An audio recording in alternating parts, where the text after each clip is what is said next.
Rosemary. Hi, Rosemary. How are you? Hi.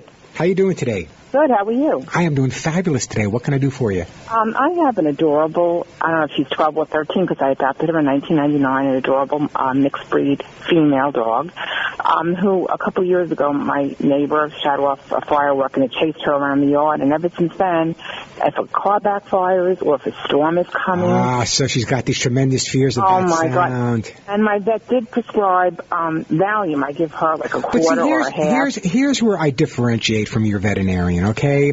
There are times and there are certain dogs that are so stressed out by the sounds of a firecracker, a motorcycle, a thunderstorm that they do need some type of medication. However, that is not the resolution to your problem. That is a way to deal with the problem temporarily, but they're not going to resolve the problem. That's where the behaviorist and the veterinarian work hand in hand. For example, if you were coming to me and you had the type of dog that was self-mutilating or being really crazy when he heard certain sounds, then I would use a combination of behavioral therapy in conjunction with perhaps some medication from your vet. But 90% of the time, and having trained over 40,000 animals myself, 90% of the time, these problems can be handled without medication if the owner is willing to take the time to desensitize the dog or the cat to whatever the dog or cat is fearful of. Let me give you an example.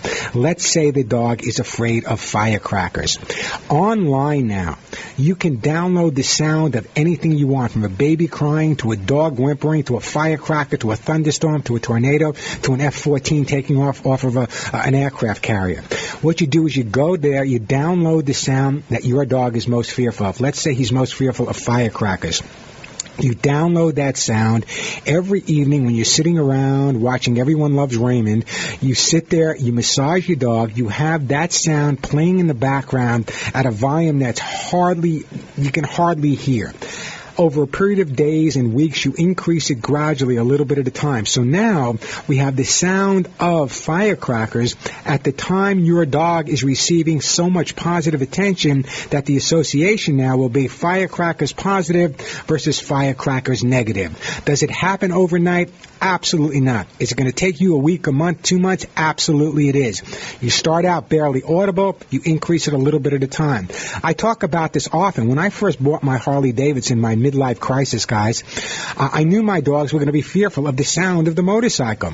So what I did is I recorded the sound, played it at a soft volume, desensitized the dogs to the sound of it, and now when they hear the motorcycle start up, they have one or two reactions. Either, oh no, he's leaving, or wow, daddy's back home, but no fear whatsoever.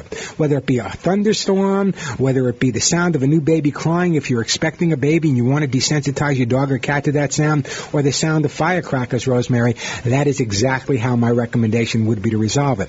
Unless the dog is totally panic-stricken, and I say, man, self-mutilating, chewing on his paws, I would not be using drugs at this point, because that's really not teaching the dog how to deal with something he may hear. And let's say, for example, you are not home. Let's say that Rosemary is in Queens. Let's say she's going to the city to do something, and you're out of the house all day long, but you know what? The kids next door are shooting off fireworks, but you didn't have a chance to give the dog the Valium or whatever the vet was recommending. How's the dog going to react at that point? So the resolution is teaching the dog how to deal with the problem rather than just cosmetically covering up the problem. That help you a little bit?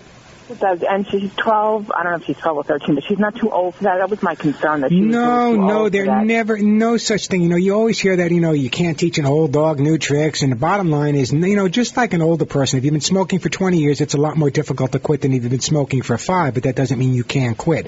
It may take a little bit more time, a little bit more convincing on your part, but it's the right thing to do. What type of dog is it?